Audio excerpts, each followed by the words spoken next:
और अब बात करेंगे कांग्रेस के मैनिफेस्टो की। कांग्रेस के मैनिफेस्टो पर बीजेपी ने बड़ा तंज कसा है। प्रधानमंत्री नरेंद्र मोदी ने कहा कि कांग्रेस के मैनिफेस्टो में मुस्लिम लीग की छाप है, तो वहीं कांग्रेस ने भी बीजेपी पर हमला किया। इस रिपोर्ट में देखिए।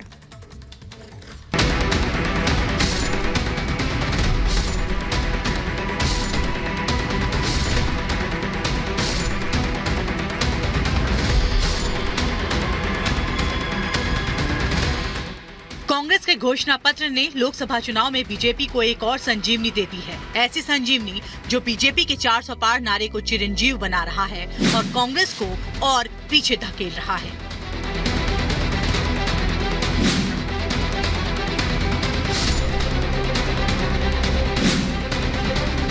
कांग्रेस 2024 के अपने मैनिफेस्टो को अब तक का सबसे अच्छा घोषणा पत्र बताने में जुटी है, तो वहीं बीजेपी घोषणा पत्र पर कांग्रेस को जमकर लताड़ लगा रही है।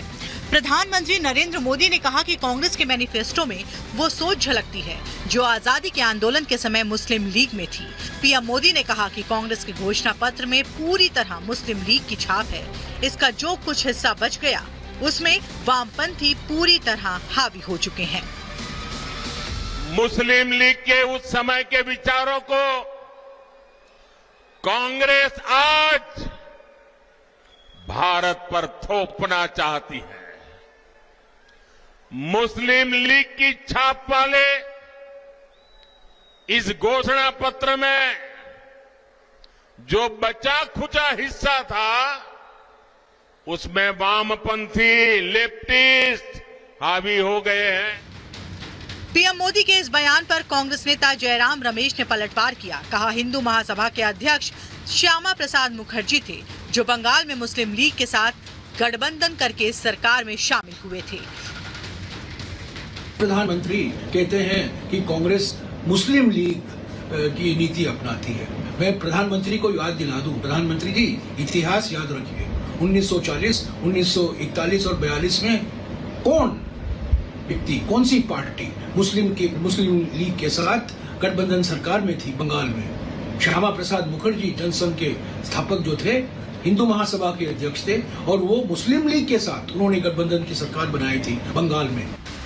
कांग्रेस के घोषणा पत्र पर असम के मुख्यमंत्री हेमंता बिस्वा शर्मा ने भी जमकर वार किया।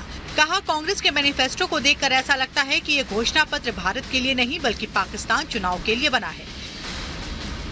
कांग्रेस का जो मैनिफेस्टो है, ये मैनिफेस्टो देखने से ऐसा लगता है कि ये भारत का चुनाव के लिए नहीं, कोई पाकिस्तान चुनाव के लिए ही ये घोषणा पत्र बनाया गया है। कांग्रेस के किसी भी बयान को लपकने का बीजेपी कोई मौका नहीं छोड़ती और इस बार तो बात घोषणा पत्र की है। वो चुनावी मैनिफेस्टो जिसके जरिए कोई पार्टी जनता से संपर्क करती है, वोट मांगती है, लेकिन उसी मैनिफेस्टो पर बीजेपी ने ऐसे सवाल खड़े कर दिए हैं कि लगता है कि कांग्रेस की नाव में छेद नहीं बल्कि पूरी की पूरी कांग्रेस पार्टी की नाव डूब जाएगी। Bureau report, Republic Bharat.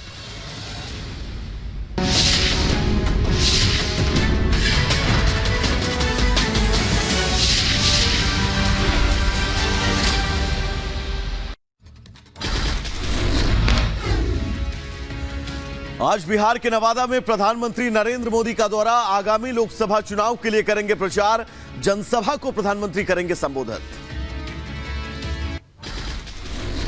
प्रधानमंत्री मोदी के बिहार दौरे की तैयारियां पूरी। दोपहर 12 बजे प्रधानमंत्री मोदी जनसभा को करेंगे संबोधित। सुरक्षा के लिए किए गए पुख्ता इंतजाम। पीएम के बिहार दौरे को लेकर बीजेपी नेता शहनवाज हुसैन का बयान। कहा, पीएम के दौरे से महागठबंधन में खलबली। बिहार की जनता पीएम को देगी सभी 40 सीटें। प्रधानमंत्री मोदी की रैली को लेकर चिराग पासवान का बयान। कहा, बिहार में डबल इंजन की सरकार से विकास। बिहार में जीतेंगे सभी 40 सीटें।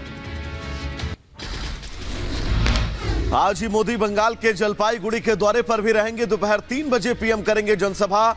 10 साल के कार्यकाल की उपलब्धियों को गिनाते नजर आएंगे। बंगाल के जलपाईगुड़ी के बाद मध्य प्रदेश के जबलपुर का भी दौरा करेंगे प्रधानमंत्री नरेंद्र मोदी। शाम 6 बजे जबलपुर में प्रधानमंत्री मोदी करेंगे रोड शो। करीब 1 किलोमीटर का करेंगे रोड शो। तृणमूल सरकार पर पीएम मोदी का हमला। कहा, बंगाल के लोग टीएमसी के करप्शन से उबे। टीएमसी सरकार के सुशासन से लोग नाराज हैं। रक्षा मंत्री राजनाथ सिंह का आज बीकानेर दौरा। बीकानेर में अर्जुन राम और झुंझुनू में उम्मीदवार के लिए करेंगे जनसभा को संबोधित। आपको बता दें, पिलानी में जाकर जनसभा को भी संबोधित करेंगे राजनाथ सिंह। उत्तर प्रदेश के मुख्यमंत्री आज राजस्थान का दौरा करेंगे। भरतपुर, दौसा और सीकर में चुनावी जनसभा। बीजेपी प्रत्याशी के लिए जीत के आशीर्वाद मांगेंगे। असम के सीएम हिमंता बिस्वा शर्मा ने कांग्रेस के मैनिफेस्टो को तुष्टीकरण का घोषणा पत्र दिया करार और कहा कि भारत के चुनाव के लिए नहीं, पाकिस्तान के चुनाव के लिए बनाइए।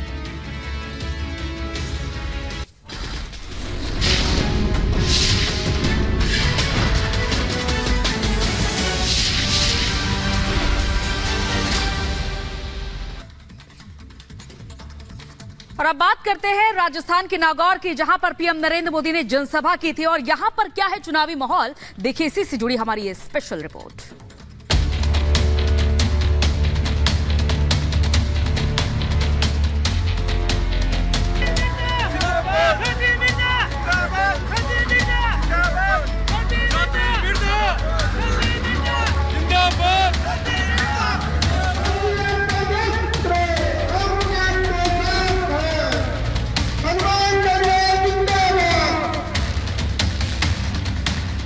नागौर, वो पौराणिक शहर जहां कभी नागवंश का शासन था।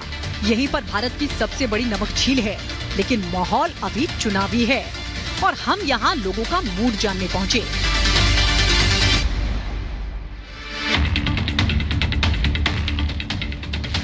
नागौर लोकसभा सीट की ऐसी फितरत रही है कि हर बार यहां से या तो जीतने वाले प्रत्याशी की पार्टी बदल जाती है या फिर खुद प्रत्याशी ही बदल जाता है। और यही वजह है कि ये सीट हमेशा से प्रदेश की हॉटेस्ट सीटों में से एक रही है।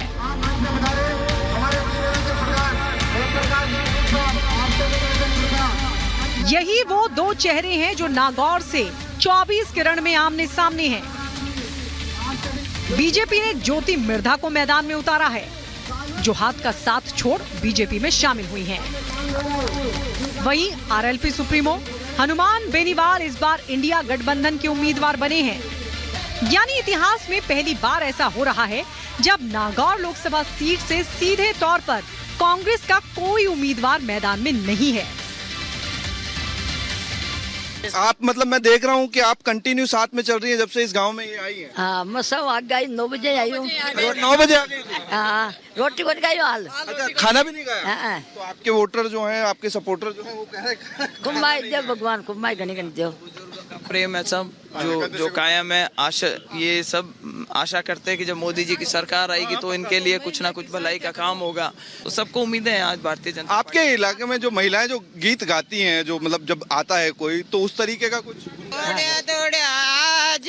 जे मोदी जी मारा देश में दौड़ा दौड़ा जो जे मोदी जी मारा देश में सारे सत्या गवे बात मोदी जी जो कहना सारी सत्या गवे बात मोदी जी जो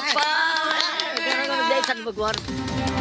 नागौर लोकसभा सीट पर चुनाव की बात करें तो पिछली बार की तुलना में इस बार के समीकरण काफी बदल गए हैं। मैदान में उतरे दोनों उम्मीदवारों के चेहरे भले ही वही हैं, लेकिन उनकी भूमिका बदल गई है। बीजेपी प्रत्याशी ज्योति मिर्धा पिछली बार कांग्रेस की प्रत्याशी थी, जबकि हनुमान बेनीवाल पिछली बार एनडीए गठबंधन के उम्मीदवार थे। पिछली बार हनुमान बेनीवाल ने ज्योति मिर्धा को 1,81,000 वोटों से मात दी थी।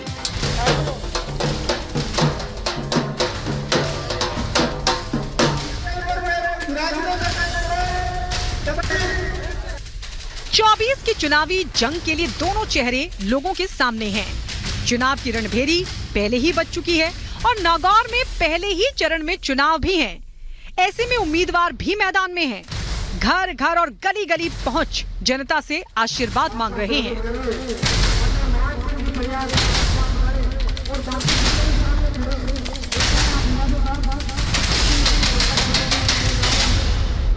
जनता अब समझ चुकी है कि वो जो गठबंधन करते हैं वो समय के हिसाब से करते हैं। पिछली बार बीजेपी के साथ गठबंधन हुआ था, जब मौका लगा तो उन्होंने पलटी मार दी। राजस्थान सरकार में उनको सहयोग चाहिए था तो उन्होंने गठबंधन तोड़ दिया।